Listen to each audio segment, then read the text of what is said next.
Hello, Artful Journeys students. This is Mrs. Gerald here, and I am not going to see you face to face in the video today. I'm trying some different things these last couple weeks to find out which type of video is the best type of video to upload to YouTube, and I'm finding my uploading goes faster if I do this kind of a video. So this is the one we're going to do today. Well, welcome back. Last week we did these lovely, brightly colored Sandra Silberzweig pastel portraits like this, and they are so much fun. Well, this is a two-part lesson about Sandra.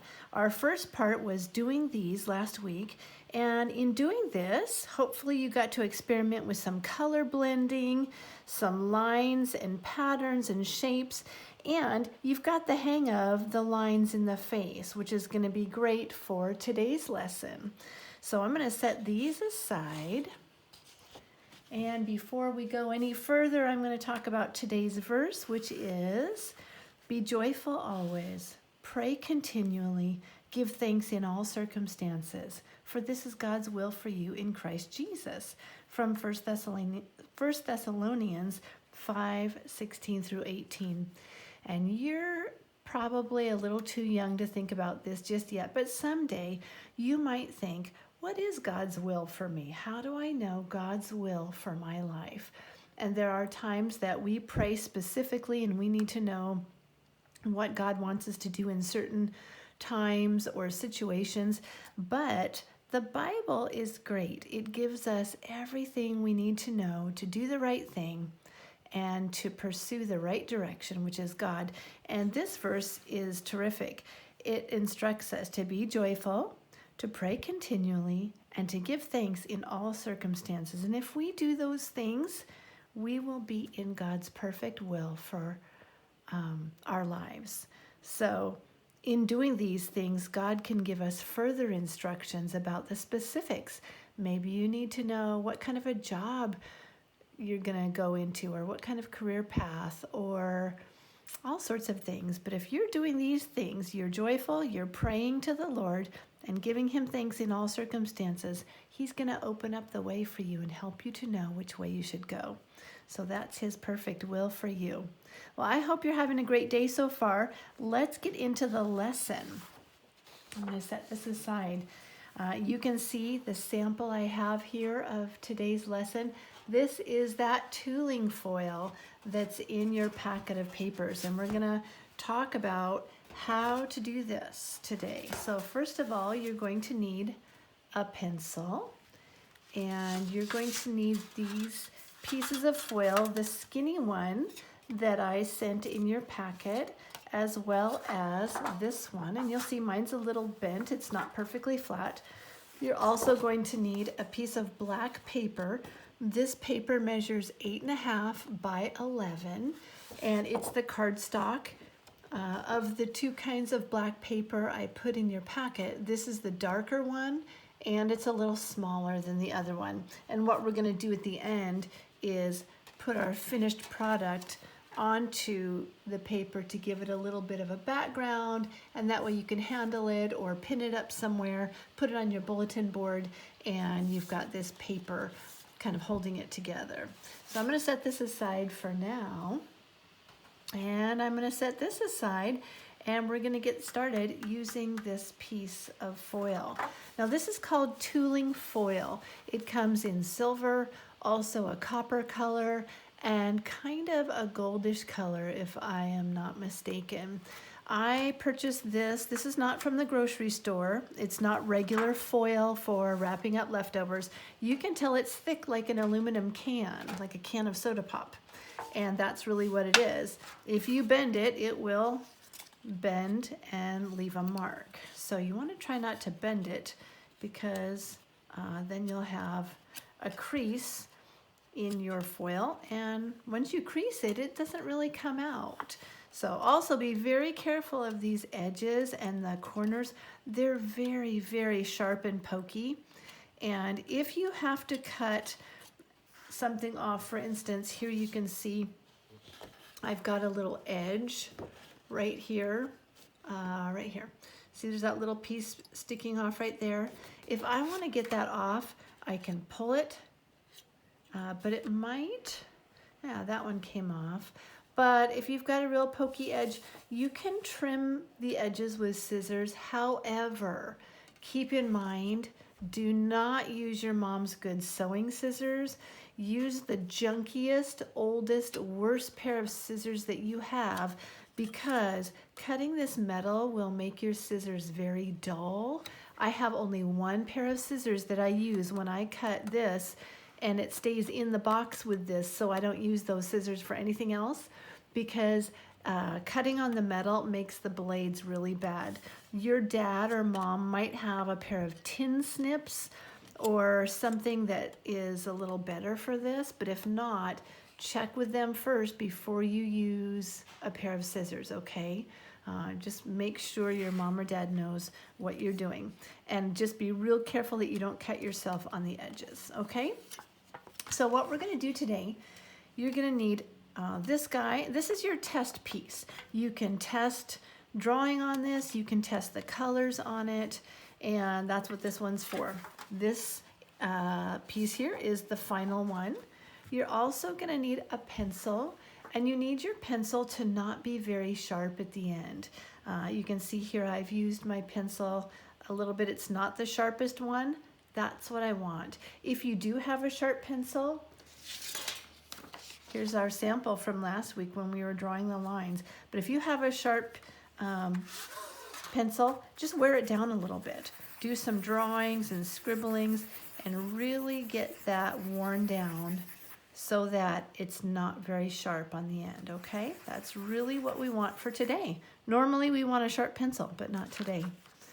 Okay, so here's the thing to know about working with this. You can bend it a little bit gently. You can smooth it out, but you don't want to fiddle with it too much, okay? The other thing is you probably want to have something underneath you. I've got my tablecloth here, my plastic tablecloth that's got a little bit of fabric underneath it. You could put a placemat, a very smooth placemat, or a tablecloth. But if you have a tablecloth that's not like this, I would get a piece of scratch paper like this and then put it underneath your foil so that you've got a little, you don't want to be picking up little impressions of fibers or textures from your tablecloth. You want a smooth surface, but you want it to have a little give too. That's nice. Just whatever you're on, I'm sure will be fine. Placemat, tablecloth. Okay. You're also going to need today some Sharpie markers or permanent markers. So the key for these is you want these to be permanent, alcohol-based. I'll show you what you should not have, and that is these. You do not want Crayola markers today, okay? So I'll do this here. Crayola markers is a no, no, no. So no Crayola markers today. I'm going to put those far away from me, and we're going to stick with these. What will happen with Crayola markers is when you put them on, they can get re-wet again, just like we did on our foil last week for the stained glass. And there's just enough moisture in our air all the time that those colors won't stay permanent and they'll smear. Here you can see I've done this with the Sharpie. These do not smear at all. They're nice and permanent. So that's that. Okay, also, if you have rubbing alcohol and a couple of Q-tips, there is a technique towards the end that we can use with rubbing alcohol and a Q-tip. It's not necessary, you don't have to have it. And I know that right now rubbing alcohol is hard to come by. I happened to have this in my cupboard already before all of this quarantining started. But if you don't have any, don't worry about it. You're not gonna miss out. But if you do have it, I'll show you what you can do with it at the end, okay? So rubbing alcohol and a Q-tip. Okay, so I'm not gonna need my markers just yet. First, I want to do my design. And here's what my design looked like on my sample. I did it just like last week. I started with a dot about in the middle, and I did my vertical line straight up. Then I did a horizontal line right here. And I'm gonna do another one on my sample sheet here in a minute, and I'll show you. Then I connected this to make that big letter L. I did a horizontal line and my elliptical shape or my football shape. Then another horizontal line and another football shape. And yes, I know that my eyes are a little off kilter, and I did that on purpose. If you want yours to be the same, you could just put another line right there and make yours at the same spot. Then you can see I added my mouth, my chin and my face, my neck, and then I started filling in with pattern and lines to get shapes as well as a texture.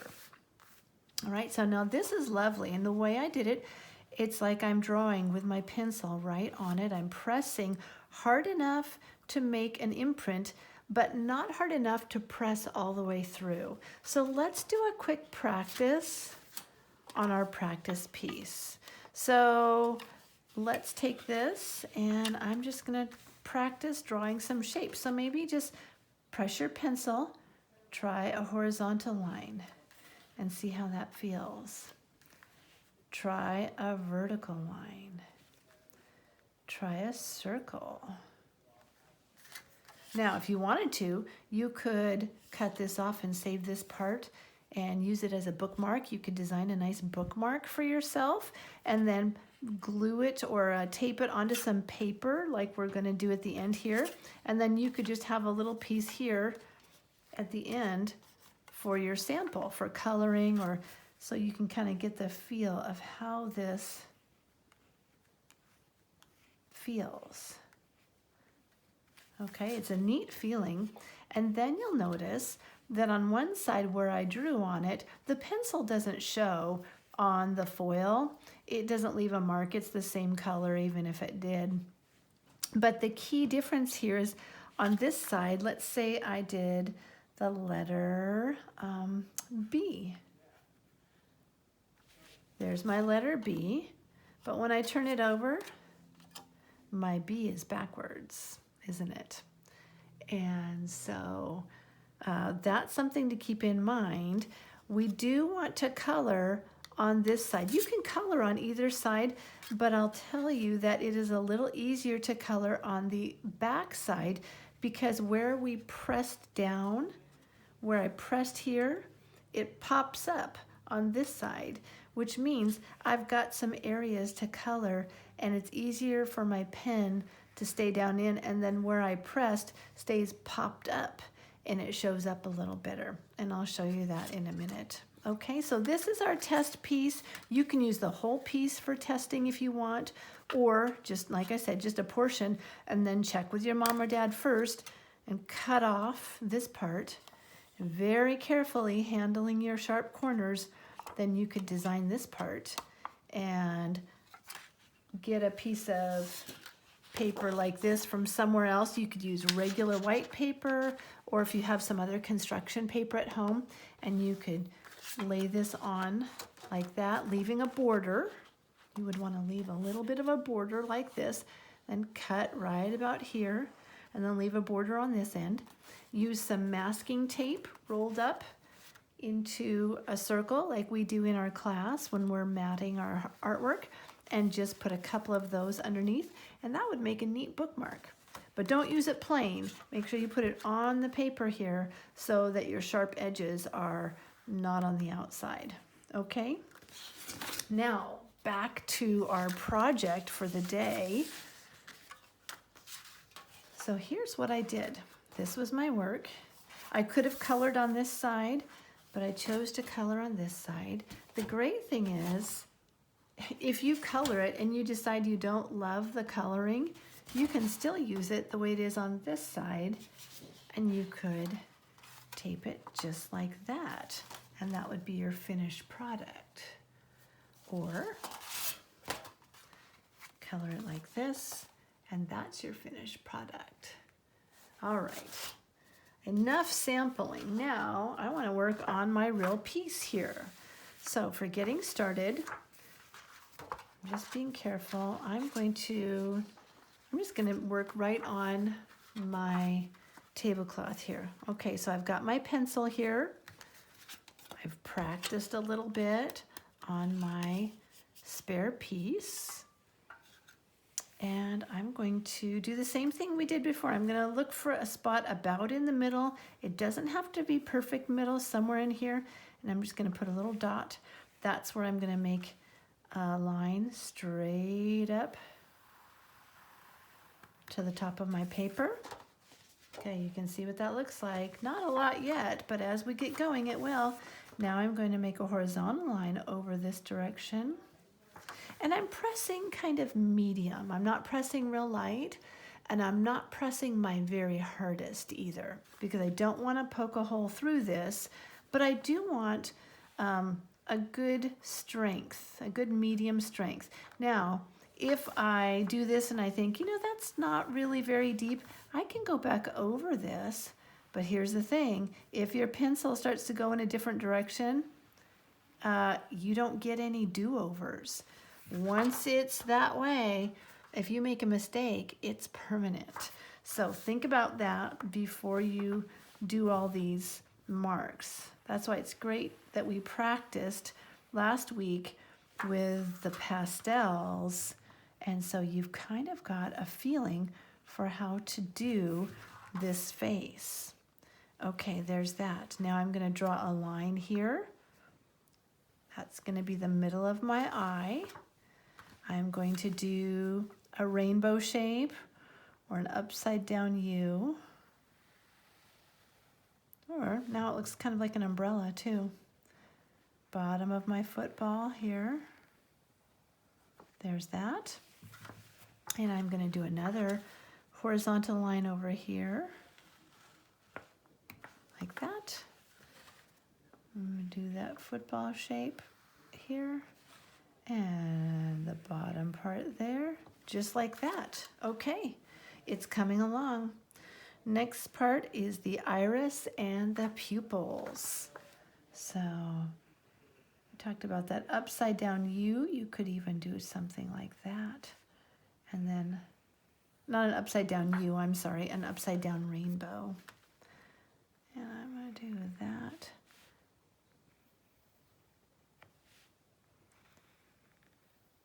That. Okay, there are my eyes. I'm putting in the basic features first, and then I will go back and do all my details. So I really want my eyes, my nose, my mouth, and the bottom of my head, and then my neck. And those are my basic items. So I'm going to do like that. I'm going to do the top of my football, and I think, do I want my mouth to be big? I could. I kind of like the little mouth for some reason. I don't know why, but I like that. Now, do you realize, I don't know if you realized this last week, that I now have 3 similar shapes. I have this football or ellipse shape here, and again here, and I have it here a 3rd time, even though it's smaller. There is something about repeating shapes that lends a unity to our piece. And even though these 2 are eyes and this one is a mouth, it's still nice that they have these similar shapes. And there's 3 of them. 3 is always a good number in art. An even number like 2 or 4 is good, but for some reason 3 is just a little bit better. It just has a visually appealing effect for us. Okay, so there's my shape. That's enough about that. I'm going to pull this here. I'm going to pull my face up there. I'm going to turn this so I can go like this. Okay, there it is. And remember, I think these look fun with a skinny neck, but you can do any kind of neck. Remember, we start slender and branch out a little bit. I think I'm going to make a neckline here. And then I'm going to branch out and make some shoulders there. Okay? So now I've got the basic shapes. I've got my eyes, nose, mouth, face, neck, and shoulders. Now I can start adding in some shapes. I can use geometric shapes. I can use organic shapes. Remember our test paper from last week where we talked about lines? I think I had it turned this way. Straight lines, dashed lines, dotted lines, wavy lines, scallops, ocean waves, big curves, zigzags, X's, geometric shapes, and organic shapes, which have lots of curvy lines, spirals, leaves, vertical lines, horizontal, so many things. You could draw leaves and flowers. You can see here on this one, I drew a cross in the corner. I thought that would be nice. And a flower up here. Keep in mind that when I drew it, my cross was a cross. And my scallops were on the right. And when I flipped it over, my scallops were on the left. When I drew my flower over here on the left, when I flipped it over, my flower's on the right. So something to think about on your design. Now you know my nose is flipped too, and I'm okay with that. But if you want your colored side to have your nose going this way, then you're gonna have to plan ahead for this guy, okay? So I'm just gonna start adding some things in here, just like we did before. I would like more of an arch on this thing right here. So I'm gonna add an eyebrow there. I'm going to add some eyelashes, some curvy eyelashes, kind of cartoonish, I think. That's how I'm going to do that. I think I'm going to do, let's see, here's where I get to make lots of pattern choices.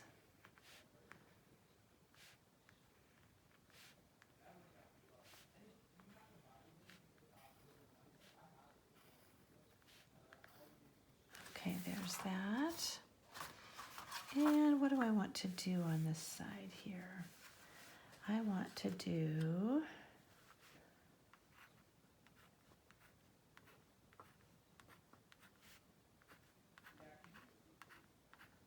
some of these little short marks, kind of a cheek, like a little cheek thing. And I'm gonna do some, let's see here. I do kind of like those spirals. I'm gonna do several spirals here.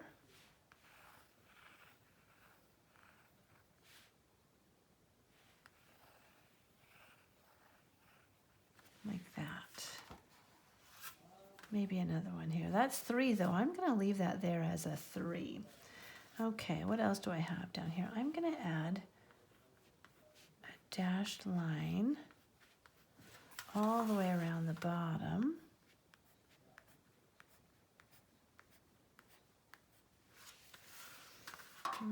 I feel like I need some zigzags somewhere. I'm gonna add some zigzags up here, which make a nice triangle shape. Now, here's the thing. You can do more. I'm going to put some circles in here and get detailed. You can do whatever you like. I hope that you are using your own creativity and coming up with your own ideas. You're certainly welcome to copy me, but I think you've got a lot of talent that you need to show me some of the great things you're doing.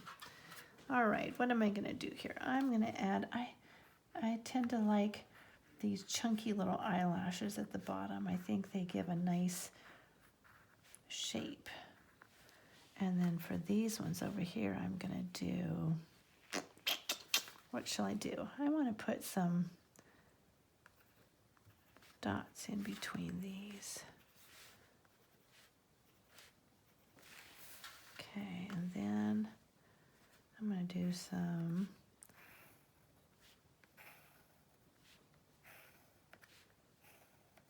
that. And I think I'll head over to,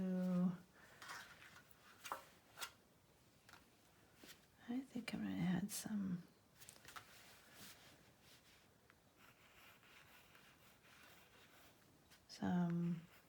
kind of wavy, zigzaggy lines here. Kind of reminds me of hair, like that. But I'm not going to do it the whole way. I think I'm going to do some shapes here, kind of like river rocks. Right? Abstract doesn't have to make sense. You wouldn't have river rocks where you have your hair, but I really like that. Let's see what else we can come up with. I'm going to have some long ovals up here. Some skinny ones. Oops, I should pull this down. I'm trying to make sure you can see it. Okay, whatever you can think of, you can do it. Just remember, you get one shot on this. And I think I'm going to have some squares up here. This is so fun to work with. Just knowing you're pressing down and making your pattern.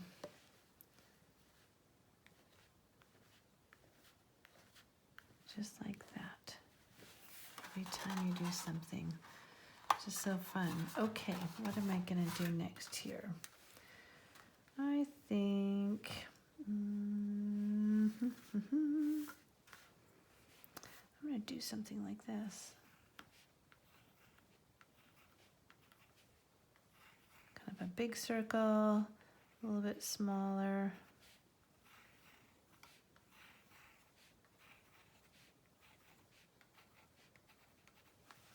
Something like that.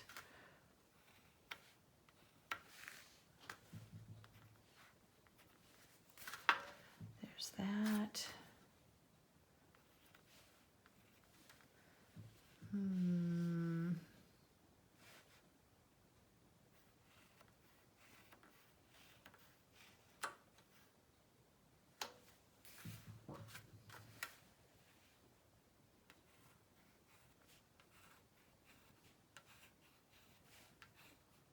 Okay, how are you doing on yours? Or are you waiting until I'm done? Which that could be. That might be.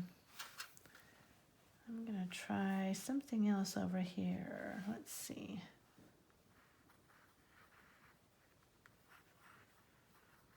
Some shapes like that.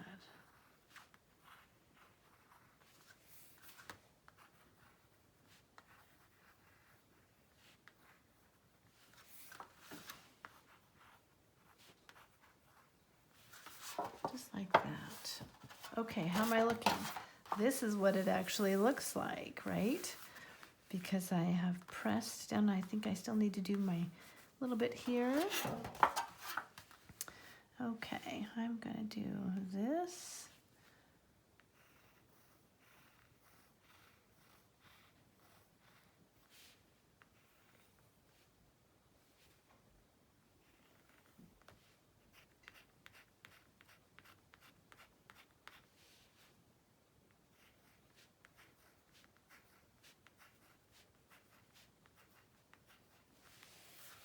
Getting there.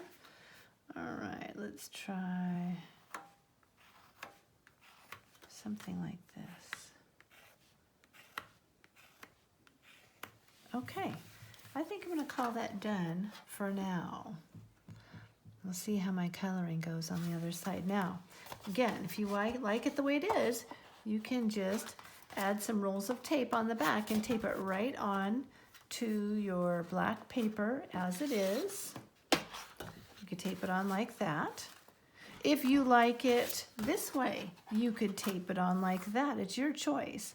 You can color on either side, but I feel like it's easier to color on this side where the bumps are sticking up. On this side, where I press down are like little ditches. But on this side, they're like little bumps and you can feel them. I'll show you why I think it's easier. Now, what you're gonna wanna do is get your test paper back. I'm gonna switch to using the markers, so I'm gonna put my pencil away. And here's what I did is I organized my pens so that my cool colors have caps over here and my warm colors have caps over here. This will help me because I'm still going to be thinking about warm colors and cool colors for this lesson. On this one, you see how I've got some cool colors happening on this side and they look nice. This side has some warm colors with a few cool, but I feel like when you're still looking at some analogous colors or still using some analogous colors in areas, it tends to work really nicely. But having said that, you know, you can do just about anything you want. If I look back at last week's lesson here, where I had these cool colors here, but then I had this warm color here. And the reason I put this here, I had cool colors, cool and cool, and I had this warm here, and I felt like I wanted this to balance with this. Now, for you younger kids in the 7 to 9-year-old class, this might not be interesting to you, but some of you kids in the 10 to 13-year-old class might want to be thinking about your balance. So I've got a warm color up here, again here, and down here. It's kind of balanced, right? It's not all on the right side, it's not all on the left. I've got some at the bottom, some at the top. Same with my cool colors. Cool, cool, cool. Did I plan it out this way ahead of time? I did not. However, through years of experience, I think I just kind of naturally do things like that without thinking about it. And as I went along, I realized that's what I was doing. I didn't really talk about it in last week's lesson, but I just know how my own mind operates and how I tend to choose colors and what I think about without even really thinking about it. So anyway, there are some thoughts about warms and cools, but then also having some balance. So looking at this, I didn't even think about this, but I've got this balance here with the balance, and I kind of did warm here and warm here for the most part. So you can do whatever you like, but those are some extra thoughts in case they are helpful for you. Okay, so what I'm going to do is I'm going to show you a couple things, and then I'm going to let you just do your thing. Maybe you'll see here that this color is so light you can hardly see it. This is a lavender that's also very light and you have a hard time seeing it. Down here I have some colors that are real light, and I'm going to color over them because I don't like it that they're so light, but I left them here so you could see the difference. That's what this is going to be helpful for, is testing your colors. You might have a color like this where you think, okay, that's a lovely lavender, and on paper it looks great. So there it is on paper, but now you put it on here and it's okay, but it's kind of light. Let's try another one. I feel like there was another one here. This one, see, these are kind of close. That one's dark, but look how light it is on the paper, on the foil. Okay, so this is it on the paper. This is it on the foil. You can hardly see it. It's there, but it's not great, and that's what this one was. So feel free to test your pens because, again, they might be great on the paper, but then you put them on the foil, and they're not really what you were looking for. Now, having said that, this one I did with a pink, I think. Maybe it was this one. Yeah, it was this one, which looks really nice on paper, but then on the foil, it doesn't translate so well. So if you get a color like that and you think to yourself, that didn't work out so well, I went ahead and colored it all, but I'm gonna go back with a different color, and I think I want this color, which I think is this one. Let's test. Where's my tester? Yeah, I want to put this color here. So let me show you this. Move this out of the way. Okay, so right here along the edge, there's that ridge. When I put my marker right up against that ridge where I pressed with my pencil, it's easy for me to go around these shapes because it's like coming up against a little mountain. And so it makes tracing the shapes very easy. Now this is going to take a little time, and so you're going to want to take your time and do a good job. I tend to outline first, and then I know where I'm going to color around like that. Now I'm not going to do all of this here with you.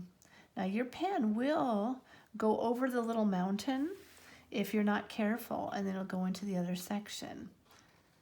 So just kind of take it slow, have a gentle touch, but then you can color in just like coloring, regular coloring. You have to take your time and color up all the metal. Now last week when we were using the pastels, we colored the whites of the eyes white. We don't have white in Sharpie markers, and so if you want something to be quote unquote white, you're just gonna not color it in at all. And you'll notice here I didn't color in the whites of my eyes because I want them to stay silvery, and so I'm not coloring those in, but I'm coloring a lot of other things in. And I'm going to show you something here in just a moment about 2 different ways you can color this. Okay, so I'm moving it around just like you would anything else that you're going to color. I love how the pen is so slippery and it glides right over the metal when I'm coloring. Okay, so I'm going to stop there. I'll come back and I will finish this in a little while.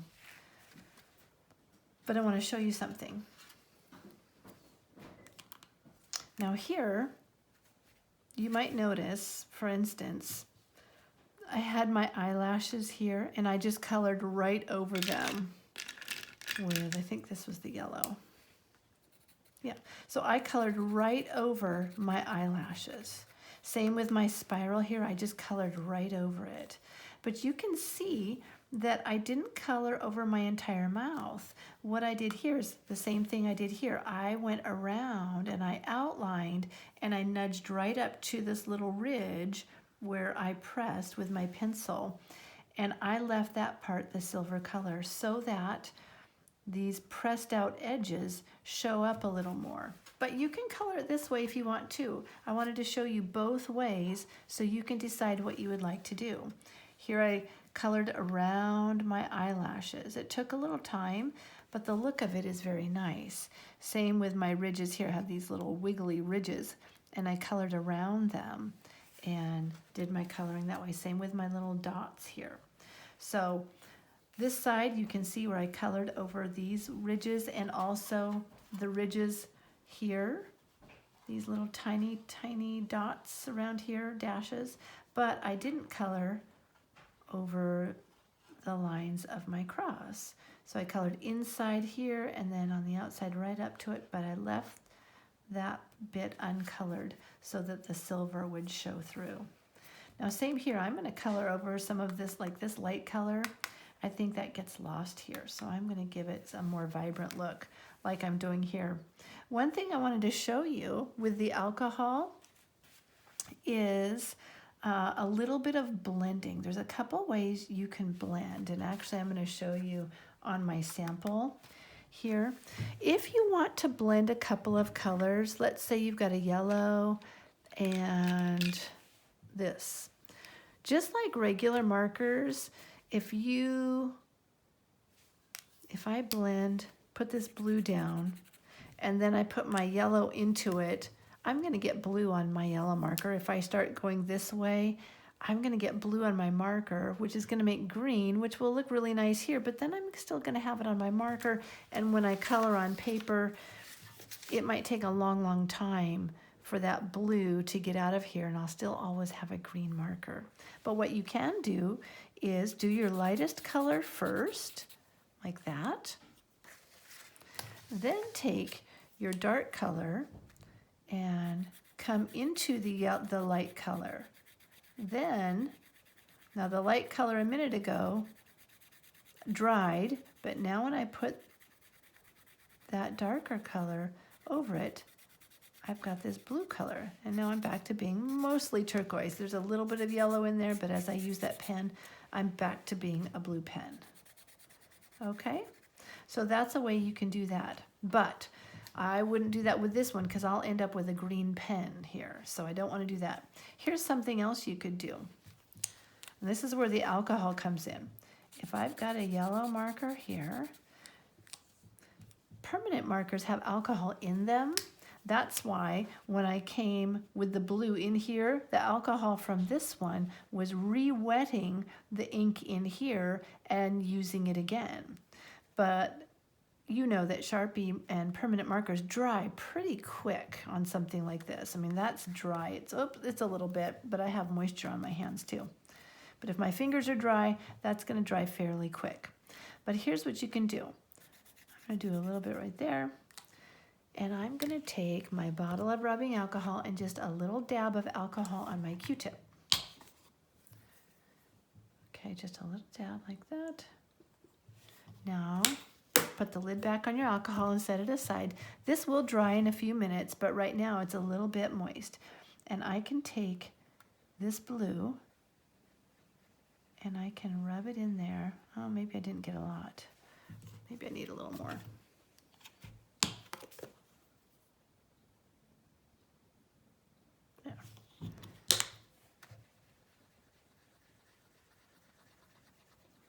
Now it's real light here, but if I go into some darker colors where I've got more color left, I can blend it around. I wouldn't recommend doing this a lot, but in a few instances it might look good. Again, like I said at the beginning of the lesson, this is not really necessary, but I did this technique here on this spiral. I added kind of an orange on top of the yellow. I did the yellow first, and then I added an orange on top, but I wanted to blend it, and so I did that with the Q-tip and the alcohol. Overall, I think I prefer not doing it. That's my preference. I did it up here a little bit to blend from light pink to a darker pink. I don't think the effect is super duper, but you might have fun with it. So I wanted to tell you about it just in case. Again, your choice, but I think without it works just fine. So I'm going to set that aside. I'm not going to go back to that. I'm going to finish doing this here, and then I think I'll be ready to mount this on a piece of black paper. So I'm going over a color I've already gone over. And you can see how when I go over those eyelashes, I'm really kind of going over the bumps. But those eyelashes aren't really showing up anymore, are they? Here's something else you could do, though, that I just thought of. If you go over the bumps and you kind of wish you hadn't, like maybe I do want to see those eyelashes again, I could take a Q-tip with alcohol on it, again, just a little dab, and go right over the spot where those eyelashes are, and that should wipe up some of the Sharpie marker so that I can see the eyelashes again. So I'll try that here in just a moment after I finish this last little bit right in here. Just like that. Okay, make sure if you're using Sharpie and it's going to bleed onto something, like I have a tablecloth here, make sure you have something protecting your table, and whether you have a nice tablecloth under it, make sure it's protected from the Sharpie marker. And make sure you don't have any gaps. Make sure you do a really good job coloring and get all those little white spots out. So it's colored and nice and finished and doing a good job. Okay. All right, so let's try this the alcohol. Just a tiny dab. Oops. That's why I did it, and I didn't do it over my artwork so that if it spilled somewhere else and not on here. If that spilled on here, I'd have a big mess. Okay, so I'm gonna blot a little bit of that up. I'll come back and wipe that up in a minute. But what I wanna do is go right here over these eyelashes. Look at that. I can pick that color up just like that. How fun is that? Now, if I put this right on there, I'll probably get orange. So I'm gonna go like this. Clean side. Now I think my Q-tip is starting to dry up, so I'm gonna put some of this here. Look at that. It's harder to see with the yellow because the yellow is kind of light to begin with. There we go. So I've got some of that color back. I mean, I've lifted some of it off with the Q-tip. That's kind of fun. And if you do it and you think, uh-oh, I've taken too much color off, now what? Well, you just blow on it for a quick second, and then, ooh, look at that. That took off the cover. Ooh. Look at that. It bleached out my tablecloth. Be careful when you're using alcohol. Okay, so now I can just go right back in here and color the areas that I want to color once that alcohol is dry. Does that make sense? I hope so. Sometimes when I'm coloring and talking at the same time, it doesn't go well. But you guys are used to me enough. Look at that. So be careful with your alcohol. Okay. I'm going to say this is ready. So I would normally take this. And so if you have a piece of tape like this and wanted to, you could use masking tape and just put it on the back of your foil and just tape it right down. Did that show up? I think so. You would put your little roll, put one on each corner and maybe one in the middle, and very carefully center it on your paper and just press your corners down gently, and there would be your finished piece. Of course, I don't have tape under here yet, but this is how it would look, and what a lovely look that is. It's got that neat reflective quality with the foil, and just something fun and different that I bet you haven't tried before. So I would love it if you would send me a picture so I can see what you're doing, because I just love your artwork. I love seeing everybody's unique and different designs. Everyone's is so beautiful, and when I see them all together, it's like a symphony of artwork. You know how in a symphony there are a lot of different instruments. There are flutes and drums and saxophones and violins, all these different instruments, so different from each other, and yet you put them all together and they are beautiful together. Just like our artwork, it can be so different from one another, and when we see them all together, they make a symphony of beauty and color and design, and I would just really love to see your artwork. So feel free to have your mom send it to me in a text or an email or whatever. I think it's just fun. I don't really do anything with them. I just love to see them. All right. Well, I hope you've enjoyed this lesson and have a good time with that tooling foil.